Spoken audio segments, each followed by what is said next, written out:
প্রথমবারের মতো নিরাপত্তা সপ্তাহ পালন করছে চট্টগ্রাম বন্দর কর্তৃপক্ষ।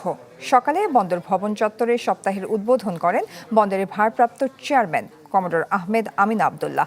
তিনি বলেন, আন্তর্জাতিক অঙ্গনে দেশের প্রধান সমুদ্র বন্দরের ভাবমূর্তি বৃদ্ধি তথা অবস্থান জোরালো করতে দক্ষতার পাশাপাশি নিরাপত্তাও জোরদার করতে হবে। এজন্য সপ্তাহ জুড়ে থাকবে নানা মহড়া ও অনুশীলন।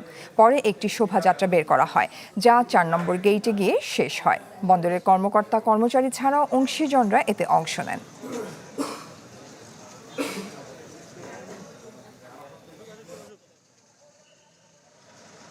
আইএসপিএস কোড অনুযায়ী আমরা জিরো অবজারভেশন অর্জন করেছি। ওয়েটিংয়ে এখন আমরা জিরো ওয়েটিং টাইম আলহামদুলিল্লাহ মেনটেন করতে সক্ষম হয়েছি। আমরা চট্টগ্রাম বন্দরের যে অগ্রগতি আছে সেইটা হার আমরা ধারাবাহিকভাবে ঊর্ধ্বমুখে রাখতে পেরেছি। পাশাপাশি আমাদের যেটা দরকার, আন্তর্জাতিকভাবে চট্টগ্রাম বন্দরের যে সুনাম সেটা বৃদ্ধি করা। আমাদের এই সুনাম বৃদ্ধির সাথে চট্টগ্রাম বন্দরের নিরাপদ অপারেশন এবং প্রত্যেক জানমালের নিরাপত্তাটা জরুরি। আমরা সেই লক্ষ্যে এবছর এই প্রতিপাদ্য নিয়েছি যে নিরাপদ বন্দর, সমৃদ্ধ বাংলাদেশ।